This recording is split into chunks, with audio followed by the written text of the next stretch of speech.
Hello students, welcome to my channel maths with Aditi. हम इस video में बच्चों एक्सरसाइज 1.2 की इंट्रोडक्शन स्टार्ट करने जा रहे हैं। पिछली वीडियो में हमने एक्सरसाइज 1.1 के एग्जांपल्स और सॉल्यूशंस कंप्लीट कर लिए हैं। होपफुली आपको क्लियर हो गए होंगे। So let's start exercise 1.2 introduction. तो इसमें हम क्या करेंगे बच्चों, टू प्रूव इर्रेशनल नंबर, हम इर्रेशनल नंबर को प्रूव करेंगे। तो सबसे पहले इसको समझने से पहले हम इर्रेशनल नंबर थोड़ा सा डिस्कस कर लेते हैं। रियल नंबर टू टाइप्स में इसको डिवाइड किया गया है। रियल नंबर कितनों से मिलकर बना है? दो चीज़ों से मिलकर बना है, rational number and irrational number.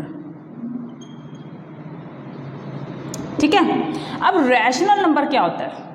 Rational number होता है जो P अपॉन क्यू के फॉर्म में हम जिसे लिख सकते हैं, जिसको हम किसकी फॉर्म में लिख सकते हैं? P अपॉन क्यू के फॉर्म में लिख सकते हैं। और जो डिनोमिनेटर क्यू है वो नॉट इक्वल टू 0 होना चाहिए।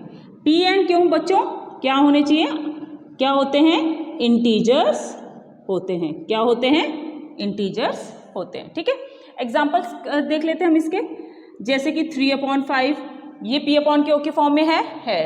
ओके। 0 भी रैशनल नंबर होता है क्योंकि हम उसको P अपॉन क्यू के फॉर्म में लिख सकते हैं, जैसे 0/1। और 7/1 ये भी रैशनल नंबर है। अच्छा ये बताओ भाई कि 6/0 क्या ये रैशनल नंबर है? नहीं है। क्यों? क्योंकि इसके डिनोमिनेटर 0 और जो नहीं होना चाहिए। क्लियर? इर्रेशनल नंबर किसको बोलते हैं? इर्रेशनल नंबर बच्चों उसको बोलते हैं जो P अपॉन क्यू की फॉर्म में नहीं होता है, जिसको हम P अपॉन क्यू की फॉर्म में नहीं लिख सकते। ठीक है। और उसका जो क्यू है वो नॉट इक्वल टू 0 होना चाहिए। इसमें भी P एंड क्यू क्या होते हैं? इंटीजर्स होते हैं। ठीक है। अब जैसे कि फॉर एग्जाम्पल, अब जैसे कि √2, √3, √5, √7 सो ऑन। ठीक है। इसको आप ऐसे भी लिख सकते हो बच्चों, जैसे कि ये क्या है? Not perfect square. क्या लिख सकते हैं मेरे रैशनल को? नॉट परफेक्ट स्क्वायर लिख सकते हैं। क्या लिख सकते हैं? Not perfect square. ठीक है ना। अब जो भी, अब देखो परफेक्ट स्क्वायर इसको मैं क्लियर कर देता हूं। अब जैसे कि √25 इसका परफेक्ट स्क्वायर क्या है? 5। तो 5 इज अ रैशनल नंबर और इर्रेशनल नंबर? ऑब्वियस है रैशनल नंबर, क्योंकि 5.1 इसको हम P अपॉन क्यू की फॉर्म में लिख सकते हैं। तो ये परफेक्ट स्क्वायर है ना, तो परफेक्ट स्क्वायर हमेशा रैशनल होता है। तो और जो नॉट परफेक्ट स्क्वायर होते हैं, जैसे कि 2 हो गया, 3 हो गया, 5, ये तो प्राइम नंबर है। अब जैसे नॉट परफेक्ट स्क्वायर जैसे 23, it is also a irrational number. ठीक है ना। ओके। पाई भी इर्रेशनल की कैटेगरी में आता है बच्चों, क्योंकि ये non repeating and non recurring होता है। ठीक है। अच्छा हम इसके थोड़ी सी प्रॉपर्टीज पढ़ लेते हैं इर्रेशनल की। अगर मैं इर्रेशनल को इर्रेशनल से प्लस करूंगी तो आंसर इसका इर्रेशनल आएगा। एग्जाम्पल, जैसे कि √2 है। √2 को अगर आप √2 से प्लस करोगे या √3 कुछ भी ले लीजिए, ठीक है ना, तो क्या हो जाएगा? 2√2 हो जाएगा। तो इसका आंसर इर्रेशनल में ही आएगा। ठीक है। रैशनल को अगर आप इर्रेशनल में प्लस करोगे तो क्या होगा? अगेन इर्रेशनल नंबर आएगा। ठीक है। इसको भी एग्जाम्पल भी ले लेते हैं, जैसे कि 3 प्लस √2, इसको प्लस करेंगे तो 3 को अगर हम √2 से प्लस करेंगे तो इसका आंसर इर्रेशनल ही आएगा, 3 प्लस √2 आएगा। ठीक है। ऐसे ही अगर हम रैशनल को इर्रेशनल से माइनस करेंगे, अगेन इर्रेशनल आएगा। ठीक है। ओके। इर्रेशनल को अगर मैं रैशनल से मल्टीप्लाई करूंगी, इर्रेशनल आएगा। फॉर एग्जाम्पल, इर्रेशनल क्या है? √2, रैशनल क्या है? 4, तो क्या हुआ? 4√2, ये भी क्या है? Irrational number. अगर मैं इर्रेशनल नंबर को इर्रेशनल नंबर से मल्टीप्लाई करूंगी तो ये कभी ये इर्रेशनल भी आ सकता है और कभी कभी ये रैशनल भी हो सकता है। Sometimes irrational and sometimes rational. For example, √2 को अगर आप √2 से मल्टीप्लाई करोगे, √2 ये दोनों क्या इर्रेशनल नंबर है, तो इसको हम 2 क्या होगा? इसको √2 को √2 से मल्टीप्लाई करके इसका सेम हो जाता है ये, क्योंकि इसका जो पेयर होता है इसको हम ऐसे भी लिख सकते हैं 2 × 2, तो इसका परफेक्ट स्क्वायर बन रहा है ना, इसमें पेयर निकाले स्क्वायर रूट तो क्या आ जाएगा? 2। तो ये क्या है, रैशनल नंबर है। अगर आप √2 को √3 से मल्टीप्लाई करोगे तो आंसर आएगा √6। तो इर्रेशनल को इर्रेशनल से मल्टीप्लाई करके कभी इर्रेशनल भी आ सकता है और कभी कभी रैशनल भी आता है। क्लियर? जल्दी से उतार लीजिए। Now theorem, let p is a prime number if p divides a² then p divides a and a is a positive integer. अब ये थ्योरम क्या कहता है कि अगर अब मैं यहाँ पर p क्या बोला हुआ इन्होंने कि p क्या है, एक प्राइम नंबर है, ठीक है, कोई भी ले लो प्राइम नंबर, p क्या है प्राइम नंबर, तो 2 इज अ प्राइम नंबर, ठीक है। अब उन्होंने बोला है कि अगर p प्राइम नंबर अगर वो a² से डिवाइड होगा तो वो a से भी डिवाइड होगा।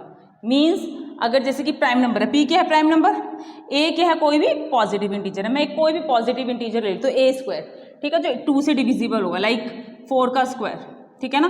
a क्या है, a को मैंने लेट कर लिया 4, ठीक है, और p क्या ले लिया मैंने इसको 2, तो 2, अब ये a का स्क्वायर क्या हो गया, 4 का स्क्वायर 16, तो 2 डिवाइड्स, इफ 2 डिवाइड 16, अगर 2 a² मतलब 16 से डिवाइड हो रहा है तो ऑब्वियस है, तो a जो 2 है वो किससे डिवाइड होगा, वो a मीन्स 4 से भी डिवाइड होगा।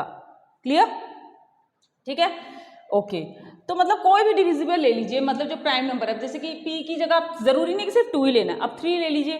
अब 3 जो 3 किससे डिविजिबल होगा, अब जैसे कि 3 को आप ले लीजिए, ठीक है, किससे लोगे आप,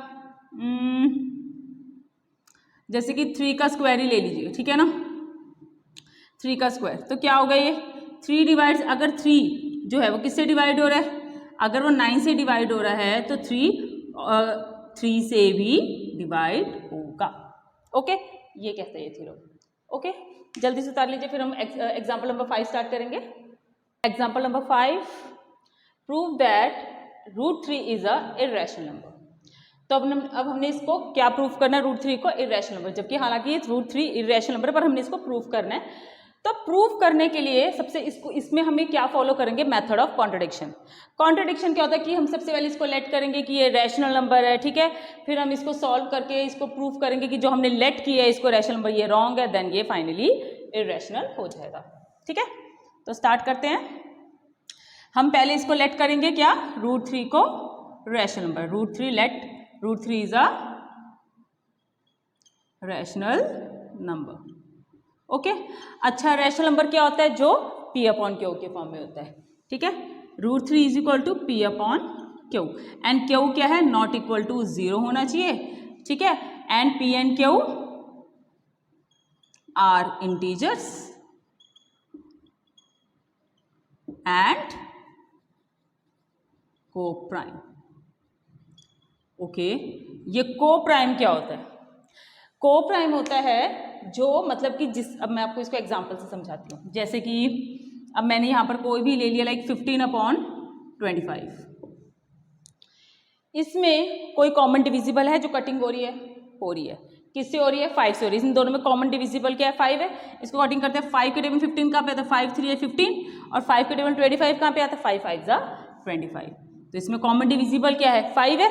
ठीक है, अच्छा, 3/5 में आगे कोई कॉमन डिविजिबल है, नहीं है, इसमें सिर्फ कॉमन डिविजिबल क्या है, 1, क्योंकि आगे कटिंग नहीं हो रही है। तो दिस इज कॉल्ड को प्राइम नंबर, जिसमें आगे कटिंग नहीं होती है, जिसका कॉमन फैक्टर जो होता है वो क्या होना चाहिए, 1 होना चाहिए, उसको हम क्या बोलते हैं, को प्राइम बोलते हैं। ठीक है, तो p एंड q क्या है, ये को प्राइम भी होना चाहिए। ओके, अब मैं क्या करूंगी, q को उधर ले जाऊंगी, ये मैंने उधर ले गई इसको √3 के साथ, इज इक्वल टू p।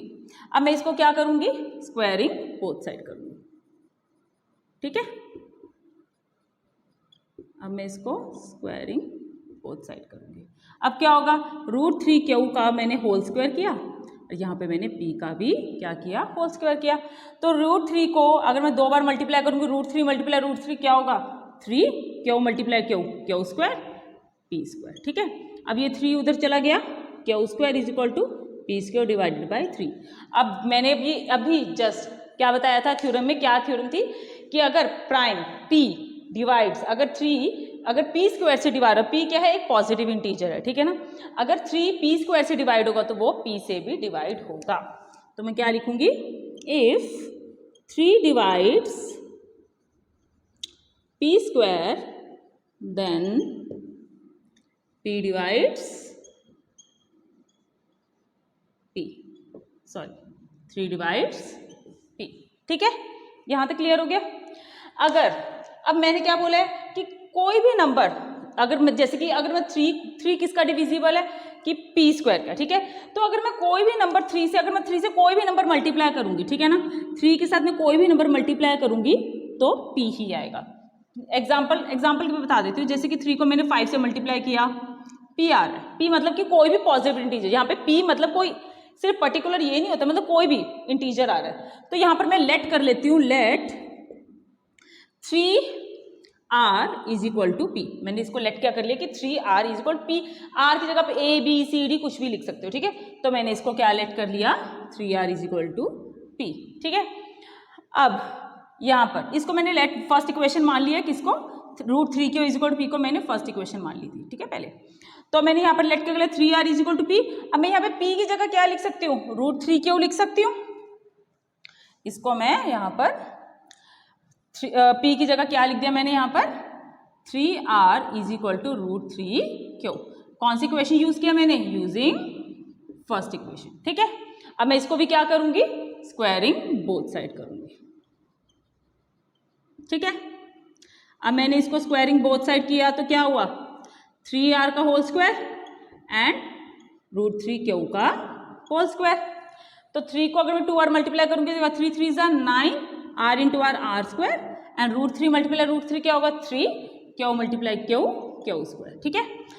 आगे कटिंग हो रही है, अब मैं यहाँ पर क्या करूंगी, ये 9 को उधर ले जाऊंगी, r square is equal to 3/9 q square. तो कितना आया, r square is equal to q square upon 3। तो यहाँ पर भी कौन सी थ्योरम आएगी, इफ अगर 3 किससे डिवाइड हो रहा है, if 3 divides q square then 3 divides q, ठीक है ना, क्लियर। अच्छा अब क्या है भाई, मैंने क्या बोला था कि p एंड q क्या है, को प्राइम है। को प्राइम क्या होता है, जिसका HCF क्या होता है, 1 होता है। पर इसमें तो कॉमन फैक्टर क्या आ रहा है, क्योंकि p भी 3 किससे डिविजिबल हो रहा है, p से भी डिविजिबल हो रहा है और q से भी डिविजिबल हो रहा है। तो इसमें कॉमन फैक्टर क्या आ रहा है, इसमें कॉमन फैक्टर 3 आ रहा है। तो मैं इसको क्या लिखूंगी कि 3 is a common factor of p and q, दोनों में आ रहा है कॉमन फैक्टर, ठीक है ना, ठीक है। तो हमने, क्योंकि रैशनल नंबर तभी हो सकता है अगर वो को प्राइम होगा, ठीक है। तो पर इसमें कॉमन फैक्टर 3 आ रहा है, तो हम यहां पर क्या लिखेंगे, आर एजम्पशन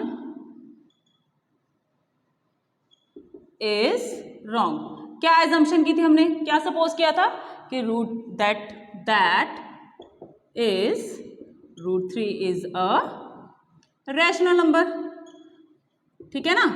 हमने क्या एजम्पशन किया था कि √3 क्या है, रैशनल नंबर है। पर ये तो पॉसिबल है ही नहीं, क्यों, क्योंकि इसमें कॉमन फैक्टर आ रहा है। तो hence √3 is a irrational number. Clear, easy था ये क्वेश्चन, बहुत इंपॉर्टेंट है। ये एक ऐसा क्वेश्चन है जो बोर्ड में as it is same question आता है, चाहे वो प्रूव दैट √3 है, चाहे √2 है, चाहे √5 है, सारे question as it is same होगा। बस अगर यहाँ पे √2 है या √5 है, बस √3 की जगह आपने वो नंबर लगा देना, चाहे वो 2 है, अगर √2 लगाया, √2 इरेशनल पूछा है तो जहाँ पे भी √3 है वहाँ पे 2 आ जाएगा, 5 पूछा तो 5 लगा देना, 3 है तो मतलब बाकी सारा सेम प्रोसेस है, ठीक है। वेरी वेरी इंपॉर्टेंट क्वेश्चन है, जल्दी से उतार लीजिए। नेक्स्ट एग्जाम्पल करते हैं फिर। Example number 6, prove that 5 minus √3 is a irrational number. Okay बच्चों, इस तरह का जो क्वेश्चन है, अगर तो ये 2 मार्क में आया, राइट, मैं आपको पूरा सॉल्व करती हूँ। अगर तो ये 2 मार्क में आया तो आपने इसको √3 को ये समझ लेना है कि ये क्या है, इररेशनल नंबर है, ठीक है ना। और अगर ये 4 मार्क में आया तो आपने इसको 4 मार्क के हिसाब से करना है। मैं आपको करके दिखाती हूँ। जैसे कि यहाँ पर भी हमने लेट क्या कर लेना है, 5 minus √3 is a rational number, ठीक है। तो रैशनल क्या होता है, 5 minus √3 is equal to p upon q, and q not equal to 0 होता है, एंड p एंड क्यू क्या है, आर इंटीजर्स, ठीक है। ओके, तो अब मैं यहाँ पर क्या करूँगी, अब ये p अपॉन क्यू मैं इधर ले आऊँगी, 5 minus p upon q is equal to √3। मैंने √3 को अकेला छोड़ दिया, यहाँ पर इधर को लिया मैं इधर से, ठीक है। अब मैं इसका क्या करूँगी, एलसीएम लूँगी। 1 और क्यू का एलसीएम क्या होगा, क्यू, ठीक है। ओके, अब क्यू को 5 से मल्टीप्लाई करके क्या है 5 क्यू, एंड 1 को p से मल्टीप्लाई करके क्या है p इज इक्वल टू √3, ठीक है। अब √3 क्या है, √3 क्या है, इर्रेशनल नंबर। क्या है, √3 इर्रेशनल नंबर है। और p और q क्या है, इंटीजर्स है। अगर ये इंटीजर्स है और ये इंटीजर्स है तो ये क्या हुआ, ये तो रैशनल हुआ, ठीक है ना। क्या हुआ, ये रैशनल हुआ। अब रैशनल इर्रेशनल के साथ इक्वल नहीं होता है, तो हम क्या लिखेंगे कि rational is not equal to irrational number, ठीक है ना। Rational is not equal to irrational number, so हम क्या लिखेंगे यहाँ पर, आवर एजम्पशन इज रॉन्ग, ठीक है। Hence 5 minus √3 is a irrational number. Okay, ठीक है। अगर तो क्वेश्चन 2 मार्क्स में आता है, अगर क्वेश्चन 2 मार्क्स में आता है तो आपने इसको इतना ही लिखना है, ठीक है ना। मतलब मैंने क्या बोला कि मैंने √3 को इर्रेशनल मान लिया, ठीक है। बट अगर यही क्वेश्चन 4 मार्क में आता है तो आपने क्या करना है बच्चों, ठीक है ना। 4 मार्क के क्वेश्चन में ये सारा क्वेश्चन यहाँ से लेके यहाँ तक करना है, बट जब √3 की बात आ गई आपने √3 को पहले प्रूफ करना है कि इर्रेशनल नंबर है। अगर 4 मार्क में आएगा आपने इसको पूरा एक्सप्लेन करना है, जो मैंने एग्जांपल नंबर 5 में बताया था। यहाँ से यहाँ के बाद आपने √3 को पूरा एक्सप्लेन करना है कि लेट करा हमने कि √3 क्या रैशनल नंबर है, फिर उसको वही वाला सेम क्वेश्चन आपने यहाँ पर उतारना है। उसके बाद आपने यहाँ पर लिखना है कि rational is not equal to irrational, क्योंकि हम प्रूफ कर चुके हैं। अगर तो 4 मार्क में तो आपको इन डिटेल इसको पूरा एक्सप्लेन करना है, और अगर 2 मार्क्स में तो इतना ही करना है। ओके, जल्दी से उतार लीजिए, फिर हम एग्जाम्पल नंबर 7 करते हैं। Example number 7, prove that 3√2 is a irrational number. इसमें भी बिल्कुल बच्चों वैसे ही करना है जैसे हमने एग्जाम्पल नंबर 6 में किया था। तो सबसे पहले हम इसको क्या करेंगे, लेट 3√2 को हम क्या लेट करेंगे, इज अ रैशनल नंबर, ठीक है। तो फिर 3√2 को मैंने क्या लिखा, is equal to p upon q, and q क्या है, not equal to 0, and p and q क्या है, आर इंटीजर्स। क्या है, इंटीजर्स। ओके, ये स्टेटमेंट्स लिखने बच्चों जरूरी हैं, तभी आपको फुल मार्क्स मिलेंगे, ठीक है। अब इसके बाद क्या होगा, अब मैं यहाँ पर 3 को इधर, क्योंकि मैंने बोला था कि मतलब जो रूट वाले क्वेश्चंस है, चाहे वो √2 है चाहे √3, इसको अकेला छोड़ देना, सेपरेट छोड़ देना। तो उसके जो 3 है वो नीचे डिवाइड हो जाएगा, √2 is equal to p upon ये 3 उधर जाके डिवाइड हो गया, ठीक है। अब √2 क्या है, ये इर्रेशनल है, ठीक है ना। और p अपॉन क्यू क्या है, इंटीजर्स है, तो ये क्या हुआ, रैशनल हो गया। तो rational is not equal to irrational, ठीक है। Rational is not equal to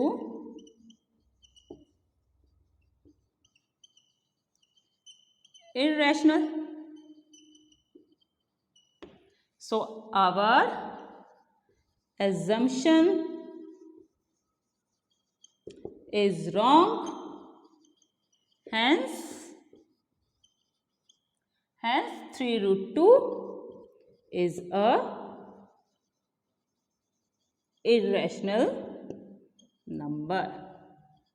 okay, ठीक है। तो यहां पर हमारे एग्जाम्पल्स खत्म होते हैं एक्सरसाइज 1.2 के।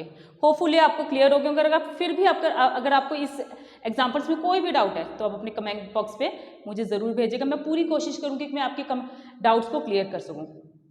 सो keep practising, see you in next video.